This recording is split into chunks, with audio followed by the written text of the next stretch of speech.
Hello बच्चों, I hope you are all good. बच्चों हम लोग कंटिन्यू हैं चैप्टर नंबर 4 पर और आज बच्चों हम लोग पढ़ेंगे चैप्टर नंबर 4 में लेक्चर नंबर 2। और बच्चों आज का हमारा जो टॉपिक है that is work done by a variable force. I hope बच्चों आपने लेक्चर नंबर 1 देख लिया। उसमें बच्चों लेक्चर नंबर 1 में हम लोगों ने स्टडी किया वर्क स्टार्ट किया हमने वर्क। उसमें बच्चों हम लोगों ने वर्क की डेफिनेशन को पढ़ा, वर्क उसको समझा। वर्क के यूनिट्स जो हैं वो जूल्स होते हैं। और उसके बाद जो हमने देखा कि work done by a constant force जो है वो कैसे बनेगा। मतलब एक कांस्टेंट फोर्स अगर किसी मैस के ऊपर, किसी ऑब्जेक्ट के ऊपर एक्ट करती है और वो उस मैस को मूव करवाती है एक इनिशियल पोजीशन से फाइनल पोजीशन तक, तो उस दौरान बच्चों जो टोटल वर्क होगा उसको हम किस तरह से कैलकुलेट करेंगे। ठीक है बच्चों, तो लास्ट टाइम जो हमने पढ़ा था उसको जस्ट मैं एक रीकैप करूं।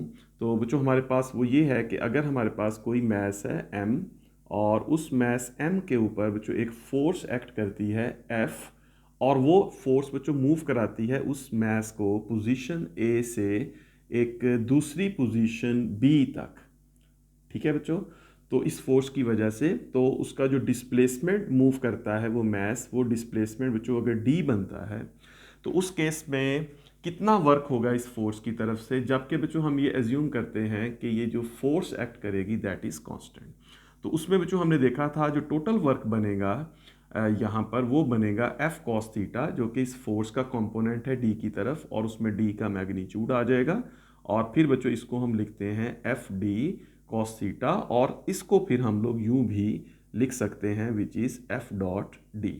तो बच्चों ये जो फॉर्मूला हमने बनाया या ये जो फॉर्मूला हम यूज़ करेंगे F D cos theta, specially ये वाला फॉर्मूला, इस फॉर्मूला को बच्चों यूज़ करते हुए जो चीज़ आपने याद रखनी है वो ये है कि इस फॉर्मूला में जो एफ है दैट इज़ फोर्स, और ये फोर्स जो है ये बच्चों कांस्टेंट है जो किसी इंटरवल के लिए, यानी किसी जगह पे ये फोर्स अप्लाई हुई है किसी मैस पर, और वो मैस बच्चों एक पोजीशन ए से एक दूसरी पोजीशन बी तक गया, और उन दोनों पोजीशंस के दरमियान या उन दोनों पॉइंट्स के दरमियान जो फोर्स रही थी, जो एफ लगी थी, दैट फोर्स रिमेन्ड कांस्टेंट।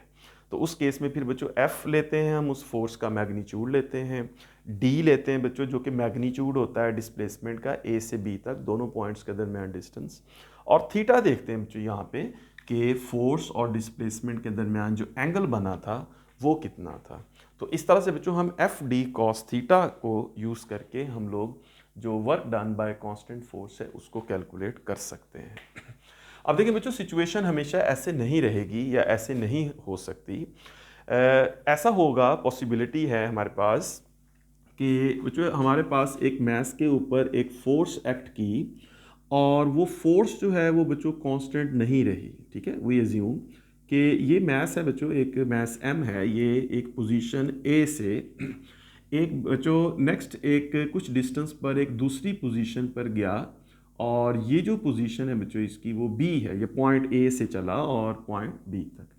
अब जो इस मैस के ऊपर जो फोर्स एक्ट की, फर्ज करें जो इस पर जो फोर्स एक्ट की दैट फोर्स वाज F1, और ये जो F1 फोर्स थी बच्चों इसकी वजह से इस मैस ने कुछ डिस्प्लेसमेंट मूव किया, और कुछ डिस्प्लेसमेंट इस तरह से मूव किया कि ये एक पोजीशन ए से बच्चों एक नई पोजीशन 1 पर चला गया। ठीक है, ये कोई पोजीशन 1 है, और हुआ ये बच्चों कि इस दौरान पोजीशन ए से 1 तक ये जो इसका डिस्प्लेसमेंट है वो D1 है, कुछ ऐसे इसको कह लेते हैं, और फोर्स जो है वो F1 है, और बच्चों डिस्प्लेसमेंट D1 है, D1 इस तरफ है, फोर्स जो है बच्चों वो इस तरह है, और इनके दरमियान जो एंगल है वो θ1 है। अब जो हुआ ये कि इस पोजीशन 1 पर जब ये मैस आया तो इस पोजीशन पर इस पर जो फोर्स एक्ट कर रही थी F1 वो चेंज हो गई। ठीक है, अब वो फोर्स जो है बच्चों चेंज हो गई, उसका मैग्नीट्यूड चेंज हो गया पॉसिबली, और उस फोर्स की वजह से जो डिस्प्लेसमेंट है वो बच्चों चेंज हो गया। लेट्स से चेंज हुआ, सेम भी रह सकता है, चेंज हुआ, let's say that displacement is D2, और ये जो मैस है बच्चों वो एक नई पोजीशन आ गया 2 पर, और इस दौरान बच्चों 1 से 2 तक जो डिस्प्लेसमेंट हुआ वो D2 हुआ, और जो फोर्स हुई वो F2 हुई, और जो इनका एंगल बना बच्चों फोर्स और डिस्प्लेसमेंट का वो θ2 हुआ। राइट, अब जो जब ये मैस 2 पोजीशन पर आया तो फिर इस पर जो फोर्स एक्ट की 2 पोजीशन से ऑनवर्ड वो फोर्स फिर बच्चों चेंज हो गई, let's say that force is now F3, और उस फोर्स की वजह से इसने डिस्प्लेसमेंट मूव किया, दैट इज D3, और इसका जो एंगल बना दैट एंगल इज नाउ θ3। तो D3 बच्चों 2 से लेके B तक इसने किया, और जो फोर्स लगी वो F3 हुई, और यहाँ पर जो एंगल बना वो θ3 हुआ, लेट्स से। यानी बच्चों इस मैस की जो मोशन हुई है इनिशियल पोजीशन A से B तक, उस दौरान दरमियान में ए से बी जाते हुए दरमियान में बच्चों जो टोटल फोर्स रही थी जो इस मैस पे एक्ट कर रही थी, वो फोर्स ए से बी तक कांस्टेंट नहीं रही। ठीक है, और ये बिल्कुल ऑपोजिट है इस केस के। इसमें ये था कि ए से बी तक जब ये मैस जाता है तो उस दौरान जो टोटल फोर्स लगी थी इस मैस पर वो सेम रही, कांस्टेंट रही। तो उसको हमने इस तरह सॉल्व किया। अब यहाँ सिचुएशन उससे थोड़ी डिफरेंट है, और ए से बी तक जाते हुए दरमियान में बच्चों जो फोर्स थी वो कुछ इंटरवल के लिए F1 थी, और फिर बच्चों कुछ इंटरवल के लिए जो फोर्स थी F2 हो गई, चेंज हो गई, उसका मैग्नीट्यूड चेंज हो गया। 10 न्यूटन थी 15 हो गई, चेंज होकर ज़्यादा भी हो सकती है, कम भी हो सकती है। और इस तरह फिर बच्चों इस पोजीशन 1 से 2 तक जाते हुए ये F2 हुई, तो इस तरह 2 से फिर B तक जाते हुए इस फोर्स का मैग्नीट्यूड फिर से चेंज हुआ, और अब ये फोर्स बन गई बच्चों F3। तो F1, F2, F3 ये डिफरेंट मैग्नीट्यूड्स हैं फोर्स के जो दरमियान में रहे। तो अब इसमें बच्चों जब टोटल वर्क की हम बात करेंगे, ए पोजीशन से लेके बी पोजीशन तक जब टोटल वर्क की हम बात करेंगे, तो हम कहेंगे टोटल वर्क जो है वो इस तरह कैलकुलेट नहीं होगा जैसे एफ डी कॉस थीटा से हम करते हैं। तो ए से बी तक एफ डी कॉस थीटा के फॉर्मूला से हम लोग इसको कैलकुलेट नहीं करेंगे। अभी एक तो ये बात आपने याद रखनी है। इसको कहेंगे work done by a variable force. ठीक है, फोर्स कॉन्टिन्यूसली चेंज हुई डिफरेंट इंटरवल्स के साथ। इस केस में फिर बच्चों हम ये करते हैं कि हम लोग हर इंटरवल जो है, जैसे ए से 1 है एक इंटरवल, हर इंटरवल के दौरान दरमियान हम लोग वर्क कैलकुलेट करते हैं अलहदा से। पहले इस इंटरवल का वर्क कैलकुलेट करते हैं, फिर बच्चों 1 से 2 जो इंटरवल है इसका वर्क कैलकुलेट करते हैं, फिर 2 से बी का वर्क कैलकुलेट करते हैं, और टोटल वर्क के लिए हम इन सारे वर्क्स को ऐड करेंगे। ठीक है, तो that will be the total work. अब जो पहला इंटरवल है जैसे ए से 1 है बच्चों, इस इंटरवल के दौरान F1 फोर्स लगी, तो F1 force remain constant for this interval. A से 1 तक ये फोर्स सेम रही F1, तो इसके ऊपर हम ये वाला फॉर्मूला लगा के एफ डी कॉस थीटा, जिसमें F1 इसका मैग्नीट्यूड, D1 इसका डिस्प्लेसमेंट, और θ1 एंगल लेके इसको वर्क को कैलकुलेट करेंगे। फिर बच्चों 1 से 2 तक फिर यही फॉर्मूला लगाएंगे एफ डी कॉस थीटा, क्योंकि अब F कांस्टेंट F2 है, फोर्स F2 है, लेकिन 1 से 2 तक वो F2 ही रहती है, यानी कांस्टेंट है, तो उससे हम लोग इसको सॉल्व करेंगे, यही फार्मूला लगाएंगे। फिर बच्चों 2 से B तक फिर हम यही फार्मूला लगा के जो यहाँ पे फोर्स का मैग्नीट्यूड या डिस्प्लेसमेंट और एंगल है उससे हम इसको कैलकुलेट करेंगे, और इस तरह फिर हम टोटल वर्क जो है वो कैलकुलेट कर लेते हैं। तो इसको बच्चों इस केस को कहेंगे work done by variable force, और इस केस को कहेंगे work done by a constant force. तो इसको बच्चों हम एज्यूम करते हैं कि हमारे पास एक पाथ है इस तरह से, जैसे हम इस क्वेश्चन को जब अटैम्प्ट करेंगे पेपर में, तो हमारे पास बच्चों एक पाथ है जो कि स्टार्ट होता है ए से और वो पाथ एंड होता है बी पर। ठीक है, ऐसे हम एज्यूम कर लेते हैं कि ए पॉइंट से जो इसका स्टार्टिंग पॉइंट है उसको ए एज्यूम करते हैं, लेट्स से स्मॉल ए, और ये बच्चों स्मॉल बी। अब ए से बी तक जो है ये हमारे पास टोटल इंटरवल है ए से बी तक, और इस टोटल इंटरवल को एज इट इज़ जैसे आप समझेंगे, जैसे अभी मैंने आपको एग्जांपल दी है कि एक मैस ने मूव करना है ए से बी तक और फोर्स कांस्टेंट नहीं है, तो उसमें फिर बच्चों हम क्या करते हैं कि इसमें छोटे इंटरवल्स बनाएंगे ए से बी के दरमियान और एक इंटरवल हम इस तरह से लेंगे कि उस इंटरवल में जो फोर्स है वो कांस्टेंट है। फर्स्ट करें बच्चों एक पहला इंटरवल यहाँ से हम बनाते हैं, ये जो मैंने निशान लगाया है ये पहला इंटरवल है। इस इंटरवल में बच्चों जो फोर्स एक्ट की है, लेट्स से बच्चों दैट फोर्स इज F1, और इस इंटरवल का जो डिस्प्लेसमेंट है दैट इज डेल्टा D1, और यहाँ पर बच्चों जो एंगल बनता है दैट इज θ1। ठीक है, इस इंटरवल के दौरान जो फोर्स है वो कांस्टेंट रही और डिस्प्लेसमेंट जो है वो डेल्टा D1 रहा, और फिर जो इस इंटरवल में ये सिचुएशन बनी F1 और एंगल θ1 रहा। फिर बच्चों नेक्स्ट इंटरवल हम वो बनाते हैं जिसमें फोर्स चेंज होकर F2 हुई और उस इंटरवल में जो डिस्प्लेसमेंट है वो डेल्टा D2 हुआ, और जो यहाँ एंगल बना वो बच्चों θ2 बना। फिर नेक्स्ट एक इंटरवल बनाएंगे जिसमें फोर्स चेंज हुई और वो बच्चों F3 हुई, और उस इंटरवल में जो डिस्प्लेसमेंट है वो डेल्टा D3 हुआ, और जो एंगल बना वो θ3 बना। इस तरह बच्चों कंटिन्यूसली हम सारे इंटरवल्स बनाते जाएंगे, और एक इंटरवल इस तरह के उस इंटरवल के दौरान जो फोर्स है वो कांस्टेंट रही। ठीक है बच्चों। अब टोटल वर्क जो ए से बी लेना है उसके लिए पहले अब हम तमाम इंटरवल्स का जो वर्क है उसको बच्चों हम लोग जो है वो कैलकुलेट करेंगे। तो यहाँ पे बच्चों अब पहले इंटरवल का जो वर्क होगा तो उसको हम लोग लिखते हैं यहाँ पे कि work done for first interval, work done for first interval. ठीक है, तो उस वर्क को बच्चों अगर हम कैलकुलेट करें तो उस वर्क को हम कहेंगे let's say that is delta W1 और उस पर फॉर्मूला लगाएंगे बच्चों F1 डॉट डेल्टा D1। ठीक है, यहाँ पे इसको डेल्टा D जो है हम लेंगे, जो कि पहले इंटरवल के लिए हमने इसको डेल्टा D लिया है। तो F1 डॉट डेल्टा D1 और डॉट को बच्चों नहीं लिखेंगे तो फिर F1 delta D1 into cos theta 1। इस तरह बच्चों फिर हम कहेंगे कि हमने वर्क कैलकुलेट करना है तो हम लिखेंगे work done for second interval. तो उस वर्क को बच्चों हम कहेंगे डेल्टा W2 और बिल्कुल इसी तरह से कैलकुलेट करेंगे F2 डॉट डेल्टा D2 और ये हमारे पास आएगा F2 delta D2 into cos theta 2। ठीक है बच्चों, सिमिलरली थर्ड इंटरवल के लिए, फोर्थ के लिए, फिफ्थ के लिए, सब के लिए तो सिमिलरली जो वर्ड है ये हमारा काम आसान करेगा। तो work done for nth interval हम लिख देंगे, तो that will B work done for nth interval, जो भी बच्चों बनेगा nth इंटरवल डेल्टा WN उसका वर्क होगा, द लास्ट वन। ठीक है, nth one the last one, तो उसको बच्चों हम लिखेंगे FN डॉट डेल्टा DN। तो ये बच्चों हमारे पास आएगा FN delta DN into cos theta N। अब हमने टोटल वर्क लेना है तो हम इन सबको ऐड करेंगे। तो वर्क टोटल जो है, अगर बच्चों हम टोटल वर्क की बात करें टोटल वर्क जो होगा that will be equals to sum of all the works, यानी उसमें जो delta W1 plus delta W2 plus 3 plus delta WN। तो जो टोटल वर्क बनेगा बच्चों वो आएगा F1 delta D1 cos theta 1 plus F2 delta D2 cos theta 2 plus so on, इस तरह से। और लास्ट वन हमारे पास FN delta DN cos theta N। ठीक है, तो यहाँ से बच्चों हम लोग इसको इस तरह से ऐड करके लिख सकते हैं।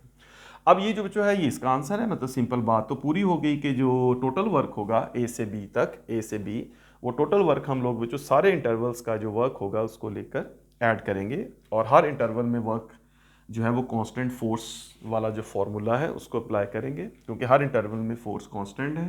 तो ये बच्चों हमारे पास एक इस तरह से हम लोग उसको बता सकते हैं कि that will be the total work from position A to B, from point A to B।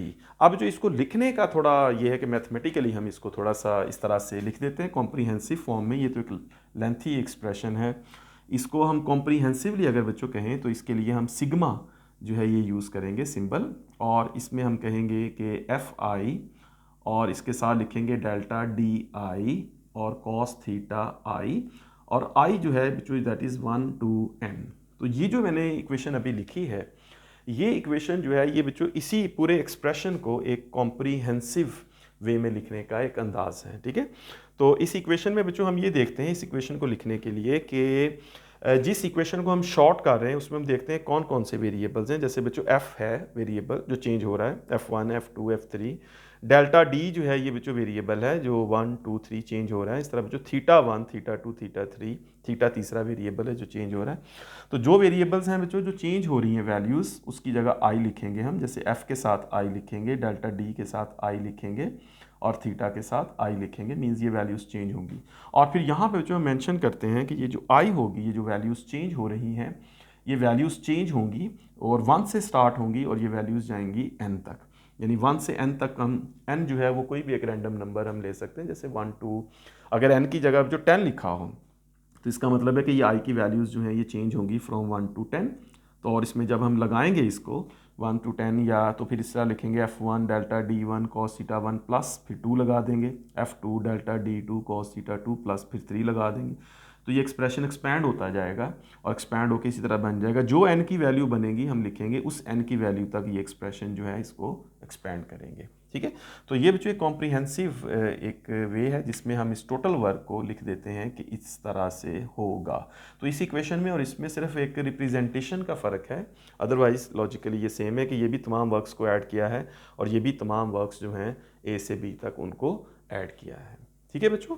तो इस तरह से अगर हम देखें वेरिएबल फोर्स हो किसी जगह, फोर्स की वैल्यू जो है वो कांस्टेंट ना हो, तो फिर बच्चों हम करते हैं ये है कि उसमें इंटरवल्स बना लेते हैं और इंटरवल्स बना के बच्चों हर एक इंटरवल वो लेते हैं जिसमें फोर्स की वैल्यू कांस्टेंट हो और फिर तमाम इंटरवल्स का जो वर्क है वो हम कैलकुलेट कर लेते हैं और उसको ऐड कर लेते हैं। तो that gives us the total work from initial position to final position. अच्छा बच्चों, इसकी एग्जांपल जो है इसकी एग्जांपल में बच्चों work done by a variable force में, इसकी एक एग्जांपल में हम ये एग्जांपल ले सकते हैं बच्चों, work done by gravity on the motion of a rocket.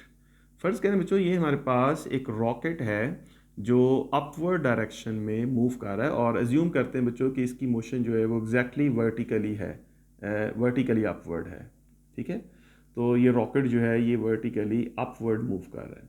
अब जो देखें ये रॉकेट जो है अगर वर्टिकली अपवर्ड मूव करता है तो इसका जो डी होगा, इसका जो डिस्प्लेसमेंट होगा वो डेफिनेटली अपवर्ड डायरेक्शन में है। अब अपवर्ड डायरेक्शन में इसका डिस्प्लेसमेंट है, लेकिन अगर हम देखें ग्रेविटी की, फोर्स ऑफ ग्रेविटी की, तो बच्चों इस पर जो फोर्स ऑफ ग्रेविटी है वो एक्ट करेगी डाउनवर्ड डायरेक्शन में एफ जी। अब जो वर्क डन बाय ग्रेविटी होगा इस रॉकेट के ऊपर ये जो वर्क डन बाय ग्रेविटी होगा ये बच्चों इसमें आएगा work done by a variable force. उसमें बच्चों ये है कि जैसे जैसे ये रॉकेट अपवर्ड डायरेक्शन में मूव करेगा इसका डिस्प्लेसमेंट बढ़ेगा, तो वैसे वैसे बच्चों आप जानते हैं कि जो फोर्स ऑफ ग्रेविटी है ये हाइट के साथ कम होती जाती है। ठीक है। एक सर्टन हाइट तक जो फोर्स ऑफ ग्रेविटी है वो सेम रहती है, कांस्टेंट रहती है। उसके बाद बच्चों फिर फोर्स ऑफ ग्रेविटी चेंज हो जाती है जिसमें ग्रेविटेशनल एक्सेलरेशन जी की वैल्यू भी हमें पता है चेंज होती है।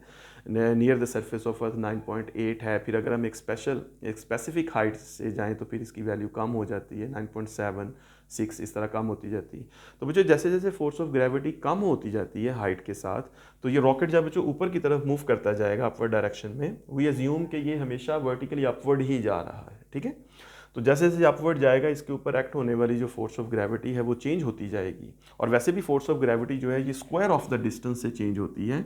ये हम न्यूटन्स लॉ ऑफ ग्रेविटेशन में देखते हैं बच्चों, G m1 m2 over are square. और इसमें अगर ये सारी चीज़ें कांस्टेंट हो तो जो बच्चों फोर्स ऑफ ग्रेविटी है ये होती है inversely proportional to square of distance, यानी जितना डिस्टेंस जो है वो डबल होता है तो फोर्स जो है वो 4 टाइम्स कम हो जाती है।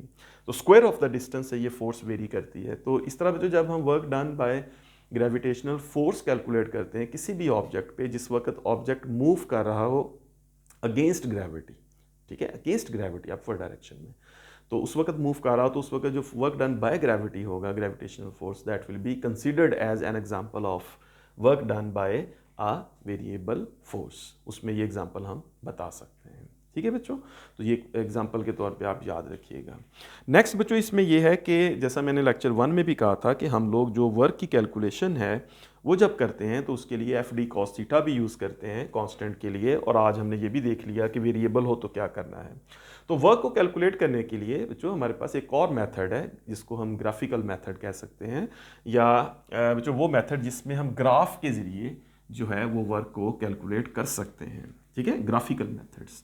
तो वो ग्राफिकल मेथड जो है ये भी सब बच्चों को आपको पता होना चाहिए और हमारे इस क्वेश्चन का ये पार्ट भी है। तो इसको बच्चों अब हम डिस्कस करते हैं कि अगर हमारे पास जो है वो ग्राफिकली अगर हमने कैलकुलेट करना हो वर्क को तो वो हम किस तरह से करेंगे। तो उसके लिए बच्चों आपने यहाँ से बात शुरू करते हैं कि area under force displacement graph, area under force displacement graph is numerically equal to work done by the object। ठीक है, यानी बच्चों अगर हम फोर्स और डिस्प्लेसमेंट का ग्राफ बनाएं और उस ग्राफ में बच्चों हम उसका एरिया कैलकुलेट कर लें तो that area will also give us the total work done by the object. तो ये सेकंड मेथड है, इसको आप लोग याद रख सकते हैं as a second method to calculate work. ठीक है। अब जो उसमें पहला केस जो है वो ये था कि work done by a constant force, जैसे ये हमने मतलब पढ़ा था लेक्चर 1 में कि अगर एक फोर्स कांस्टेंट है तो उस केस में बच्चों जो वर्क है उसके लिए हम क्या करते हैं, तो डिस्प्लेसमेंट को बच्चों ले लेते हैं अलोंग एक्स एक्सिस और फोर्स को ले लेते हैं अलोंग वाई एक्सिस। और बच्चों अगर फोर्स कांस्टेंट है तो उस केस में जो ग्राफ है वो एक हॉरिजॉन्टल स्ट्रेट लाइन बनेगा, और इस हॉरिजॉन्टल स्ट्रेट लाइन में फिर इसका जो एरिया है वो फाइंड करना आसान है क्योंकि ये एक रेगुलर शेप बनेगी। यहाँ से अगर हम परपेंडिकुलर में गिरा दूँ तो ये बच्चों हमारे पास जो इसकी विड्थ होगी ये होगी एफ कॉस थीटा, और ये जो लेंथ है ये डी है, तो बच्चों इसका ये जो एरिया है ये एरिया जो है ये बच्चों आ जाएगा हमारे पास F cos theta into D, या बच्चों आप कह लें एफ डी कॉस थीटा। तो ये एरिया ही इक्वल आ जाएगा एफ डी कॉस थीटा यानी वर्क डन के। ठीक है, तो मतलब ये बच्चों कि अगर हमने वर्क फाइंड करना हो और हमें एरिया जो है वो ग्राफ गिवन हो, कोई ग्राफ गिवन हो जो ग्राफ होगा फोर्स और डिस्प्लेसमेंट के दरमियान, और वो ग्राफ की जो भी शेप हो, ये तो हॉरिजॉन्टल वाला केस तो स्पेशल है जिसमें फोर्स कांस्टेंट है, कोई भी शेप हो उसका अगर हम एरिया ले लेंगे तो that area will actually give us the value of work. ठीक है, तो पहला केस ये है कि अगर वो जो ग्राफ है वो स्ट्रेट लाइन हो यानी कि फोर्स जो है वो कांस्टेंट हो तो इस तरह से कर सकते हैं। दूसरा बच्चों ये है कि अगर फोर्स वेरिएबल हो तो उस केस में फिर हम वर्क किस तरह से कैलकुलेट करते हैं। तो लॉजिक या बात तो वही है कि हम डी और एफ का ग्राफ ही लेंगे, डिस्प्लेसमेंट और फोर्स का।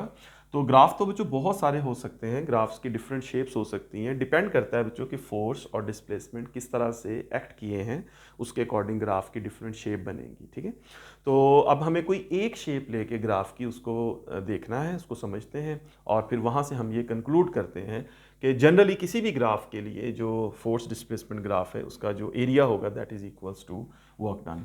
तो सेकंड केस बच्चों ये कह लें work done by a variable force जो आज हम पढ़ रहे हैं, उस केस में बच्चों मैं ग्राफ जो है वो ज्यूम करता हूँ कि हमारे पास कुछ इस तरह से है, ये ग्राफ की कोई शेप है और ये ग्राफ जो है वो इस तरह से मतलब है कि ये एक स्ट्रेट लाइन नहीं है, जिसका मतलब है कि ये ग्राफ जो है ये एक कर्व है और इसमें फोर्स चेंज हो रही है, डिस्प्लेसमेंट भी चेंज हो रहा है। तो अगर बच्चों ये ग्राफ बनता है फोर्स और डिस्प्लेसमेंट का रैंडमली, या ऐसी बस एक ग्राफ बन गया, और इस ग्राफ पे भी वही रूल अप्लाई करेंगे कि इस ग्राफ में जो टोटल एरिया होगा इसका वो हम कैलकुलेट करेंगे, that will give us the total work done. तो ये ग्राफ में ये पॉइंट ए है और ये वाला पॉइंट बी है, जैसे हमने इस क्वेश्चन में पढ़ा था, अभी मैंने रेस किया ए पोजीशन से बी पोजीशन। तो उसी बॉडी का जो ए से बी पोजीशन तक ऐसे गया जो अभी हमने पढ़ा, उसमें ए उसका अगर हम उसी में अगर हम उसकी डिफरेंट फोर्सेस F1 F2 और F3 ले लें और डिस्प्लेसमेंट्स ले लें और उसका ग्राफ बनाएं, तो ये ग्राफ बना और ये ए पोजीशन और ये बी पोजीशन। तो अब इस ग्राफ में जो हम लोगों ने इसका जो एरिया है वो लेना है, और जो एरिया होगा बच्चों यहाँ पे total, that area will actually be equals to work done. अब जो इस सिचुएशन में आप देख सकते हैं कि ये जो ग्राफ हमने ड्रॉ किया, इस ग्राफ का जो एरिया है वो कैलकुलेट करना थोड़ा सा इस लिहाज से मुश्किल है क्योंकि इस ग्राफ के एरिया की कोई एग्जैक्ट सिमेट्रिकल शेप नहीं बनी। जैसा फर्स्ट केस में था कि बच्चों हमने कांस्टेंट फोर्स का ग्राफ बनाया था तो वो एक रेक्टेंगल बन गई थी, और रेक्टेंगल में बच्चों हमें पता है कि लेंथ इनटू विड्थ करेंगे तो उसका एरिया हम फाइंड कर सकते हैं। अब ये कोई एग्जैक्ट सिमेट्रिकल शेप नहीं है, इसका एरिया बच्चों हम इस तरह से फाइंड नहीं कर सकते कि कोई एक ही फार्मूला लगाएं और इस पूरे ग्राफ के नीचे एरिया जो है उसको फाइंड करें। इसके लिए बच्चों फिर हम ये करते हैं कि इस ग्राफ में छोटे छोटे एरियाज़ बनाते हैं, और वो एरियाज़ इस तरह बनाएंगे कि वो एरिया जो है वो एग्जैक्टली एक शेप बनेगी। जैसे बच्चों ये मैंने एक एरिया ड्रॉ किया इसी ग्राफ में, और इस एरिया में आप देख सकते हैं कि इसकी एक एग्जैक्ट शेप जो है वो हमें नज़र आ रही है। ये बच्चों एक एग्जैक्ट शेप जो है, ये एग्जैक्ट शेप जो है ये बन गई रेक्टेंगल। अब इस रेक्टेंगल में बच्चों जो इसकी विड्थ है हॉरिजॉन्टल एक्सिस पे डी पे, वो हम देख सकते हैं कि ये जो इसकी विड्थ होगी ये बच्चे शो करेगी डेल्टा डी 1 को, और इसकी जो हाइट होगी वो चूँकि फोर्स एक्सिस के अलॉन्ग है तो लिहाजा इसकी हाइट जो है ये फोर्स को रिप्रेजेंट करेगी। और हम इसको यूँ लेते हैं, पहला केस जैसे F1 फोर्स हमने ली थी, डेल्टा D1 डिस्प्लेसमेंट था, थीटा 1 एंगल, तो फोर्स का वो कंपोनेंट जो डेल्टा D1 की तरफ था that was F1 cos theta 1। तो बच्चों आई ज्यूम के इसमें ये जो वर्टिकल हाइट है ये फोर्स है, और ये फोर्स जो है ये बनती है F1 cos ऑफ थीटा 1। तो ये जो हाइट है इसमें इस जो ग्राफ में इस रेक्टेंगल में that is F1 cos theta 1, क्योंकि इस तरफ फोर्स है तो हमने फोर्स के कंपोनेंट्स लेने हैं, और फोर्स का कंपोनेंट जो डिस्प्लेसमेंट की तरफ होता है वो बच्चों एफ कॉस थीटा होता है। अगर फोर्स और डिस्प्लेसमेंट के दरमियान एंगल है थीटा, तो फोर्स का वो कंपोनेंट जो डिस्प्लेसमेंट की तरफ बनेगा वो एफ कॉस थीटा। तो ये बच्चों एफ वन कॉस थीटा 1, और ये जो विड्थ है वो डेल्टा D1। यहाँ से बच्चों इस ग्राफ में ये जो रेक्टेंगल है, तो इसका बच्चों हम ले सकते हैं, इसका एरिया हम ले सकते हैं, एरिया ऑफ रेक्टेंगल 1 बच्चों इसको कह लें। ये जो पहली रेक्टेंगल है इसका अगर हम एरिया ले लें तो लेंथ इंटू विड्थ अगर करें तो F1 cos थीटा 1 और डेल्टा D1, जो कि बच्चों आप देख सकते हैं ये बनेगा F1 डेल्टा D1 और cos थीटा 1। इस तरह बच्चों नेक्स्ट फिर हम एक रेक्टेंगल बनाएंगे, और इस रेक्टेंगल में इसकी जो विड्थ होगी दैट इज़ डेल्टा D2, और इस रेक्टेंगल की जो हाइट होगी that will B F2 cos theta 2, क्योंकि यहाँ सेकेंड इंटरवल आ गया और इस इंटरवल में जो फोर्स है वो पहले इंटरवल से डिफरेंट है। तो इस केस में बच्चों जो एरिया ऑफ रेक्टेंगल हम लेंगे, रेक्टेंगल नंबर 2 आप कह लें, that will be equals to F2 cos theta 2, इसकी विड्थ, और डेल्टा D2 ये इसकी लेंथ और ये विड्थ, तो बच्चों ये आ जाएगा हमारे पास F2 और delta D2 cos theta of 2।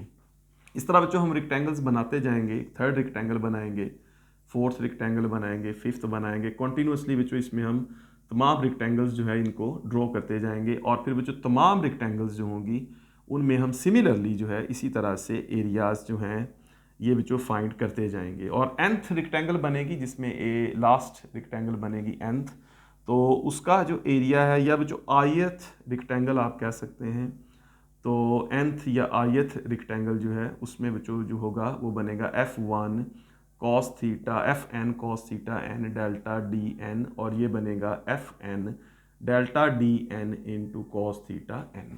अब जो टोटल एरिया होगा बच्चों इसका, ये जो हमने ड्रॉ किया है, जो ए और बी ग्राफ का जो टोटल एरिया बनेगा, ये एरिया बच्चों बनेगा इन तमाम रेक्टेंगल के एरियाज को ऐड करेंगे। ठीक है, तो हम कहते हैं जो एरिया बनेगा total that will be equals to sum of all the areas, which is F1 delta D1 cos theta 1 plus F2 delta D2 cos theta 2 plus so on, और लास्ट वन बच्चों हमारे पास आ जाएगा Fn delta Dn cos theta n। और इसको भी फिर बच्चों हम लोग जो है वो लिख सकते हैं एक शॉर्ट फॉर्म में, तो यहाँ पे हम लोग इसको लिखते हैं। तो इस पूरे एरिया को जो हमने कैलकुलेट किया है, इस पूरे एरिया को बच्चों हम लोग लिख सकते हैं एक शॉर्ट फॉर्म में, तो that will be like this. तो ये बच्चों होगा एरिया टोटल जो है दैट इज़ इक्वल्स टू, इसको बच्चों समेशन या सिग्मा की फॉर्म में, तो इसको बच्चों हम लिखते हैं Fi delta Di cos theta I and the value of I goes from 1 to n। ये जो है F1 delta D1 cos theta 1 plus F2 delta D2 cos theta 2 plus so on, ये इसको बच्चों हम इस तरह से लिख सकते हैं। और ये बच्चों आप क्लियरली देख सकते हैं कि ये जो एक्सप्रेशन है हमारे पास, ये एक्सप्रेशन जो है ये बच्चों वर्क डन के इक्वल है। ठीक है, ये वाला एक्सप्रेशन हमने बनाया था last time, work done by variable force. तो इसका मतलब जो ये हुआ कि जो टोटल एरिया है जो हमने कैलकुलेट किया ग्राफ के नीचे, एरिया मतलब work done by variable force के केस में, वो जो टोटल एरिया है वो वर्क के इक्वल है। तो जो बात हमने यहाँ पे कही कि जो area under force displacement graph है that is numerically equals to work done, ये इसके इक्वल आ जाएगा। ठीक है बच्चों, ये पॉइंट क्लियर हो गया। तो ये बात कांस्टेंट फोर्स के लिए भी ट्रू है, और ये जो बात है बच्चों ये वेरिएबल फोर्स के लिए भी ट्रू है। ठीक, अब इसमें बच्चों एक चीज़ हम देखेंगे यहाँ पर कि ये जो एक्सप्रेशन होगा हमारे पास फाइनल, ये जो एक्सप्रेशन है, इस एक्सप्रेशन में एक कंडीशन जो है छोटी सी हम लगाएंगे, और वो कंडीशन जो है हमारे पास वो ये है कि जो लिमिट है delta D that must goes to 0। तो अप्लाइंग कंडीशन, तो या यूजिंग कंडीशन, और ये जो कंडीशन है बच्चों एरिया टोटल लेने की, वो कंडीशन ये है कि जो लिमिट है delta D that goes to 0, ये हम लिखेंगे, और फिर हम कहेंगे कि ये जो हमारे पास एक्सप्रेशन है F I delta D I cos theta I, और आई आ जाएगा 1 to n। ठीक है, इसमें बच्चों जो डेल्टा डी ज़ीरो है, इसमें जो लिमिट हमने लगाई है उसका जो कॉन्सेप्ट है या उसकी जो डिटेल है, देखें बच्चों जब हमने ये एरियाज़ कैलकुलेट किए यहाँ पे, तो आप लोग देख सकते हैं कि ये जो एरियाज़ हमने कैलकुलेट किए इसमें हमने रेक्टेंगल्स जो हैं ये बनाई। तो इन रेक्टेंगल्स में बच्चों जब हमने रेक्टेंगल्स बनाई तो आपने देखा कि रेक्टेंगल्स बनाने के लिए हमें कुछ एरियाज़ ऐसे इंक्लूड करने पड़े जो इस ग्राफ के नीचे एरियाज़ नहीं बनते। जैसे कि ये वाले जो एरियाज़ हैं, ये वाले एरिया जो है ये जो ग्राफ के अंडर एरिया नहीं है बल्कि ये ग्राफ से बाहर है। अगर बच्चों इन तमाम एरियाज़ को हम इंक्लूड करते हैं और इस कैलकुलेशन में लेके आते हैं तो फिर बच्चों इससे जो हमारी वर्क की कैलकुलेशन होगी वो कैलकुलेशन इतनी एक्यूरेट नहीं होगी। ठीक है, यानी जब हमने एक रेक्टेंगल बनाई, जैसे ये बच्चों एक आयत रेक्टेंगल है, ये वाली जो एक रेक्टेंगल है, लेट्स से ये एक आयत रेक्टेंगल है। ये जब रेक्टेंगल बनाई तो इस रेक्टेंगल को बनाने के लिए कंप्लीट मतलब एक रेक्टेंगुलर शेप देने के लिए इसमें बच्चे हमें बच्चों वो भी एरिया इंक्लूड करना पड़ा जो इस ग्राफ के नीचे नहीं था। तो ये बच्चों एक एरर हो सकता है, ये कैलकुलेशन इतनी एक्यूरेट नहीं हो सकती।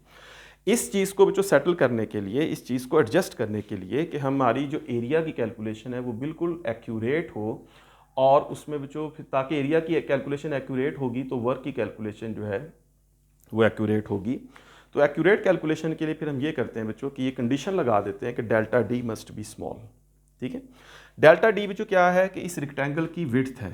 ठीक है, ये वाली विड्थ जो है दैट इज डेल्टा डी, ये जो विड्थ है दैट इज डेल्टा डी।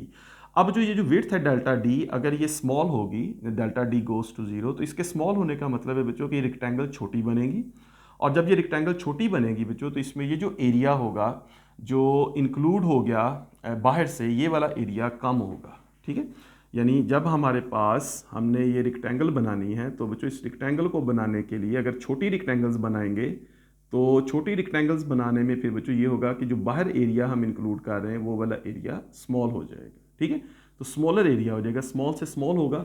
तो जितनी इस रेक्टेंगल की विड्थ कम बनेगी उतना बच्चों छोटी रेक्टेंगल बनेगी, उतना छोटी रेक्टेंगल बनने से जो बाहर एरिया है, जो एक्स्ट्रा एरिया है out of the curve area है, वो कम शामिल होगा। ठीक है, तो इस बड़ी रेक्टेंगल डी की बजाय अगर हम छोटी छोटी 3 रेक्टेंगल्स बनाते हैं तो उस केस में जो बच्चों आउटर एरिया है जो ग्राफ से बाहर का, वो एरिया इंक्लूड नहीं होगा। तो if delta D goes to zero तो इसका मतलब है रेक्टेंगल का विड्थ कम बनेगी, और रेक्टेंगल की विड्थ कम बनने का मतलब है कि उस रेक्टेंगल में वो एरिया इंक्लूड होगा जो ग्राफ के नीचे है, वो एरिया नहीं होगा जो ग्राफ से बाहर है। तो इस तरह बच्चों जो हमारी एरिया की कैलकुलेशन होगी वो एक्यूरेट होगी, और एरिया की कैलकुलेशन एक्यूरेट होगी तो वर्क की कैलकुलेशन भी एक्यूरेट हो जाएगी। ऑलराइट बच्चों, तो ये था हमारा topic work done by a variable force. I hope it is all clear, आप लोग इसको अच्छा सा समझ गए। स्टिल अगर कोई क्वेश्चन है तो आप लोग मुझे सेंड कर सकते हैं बच्चों। Alright, thank you very much, take care, all the best.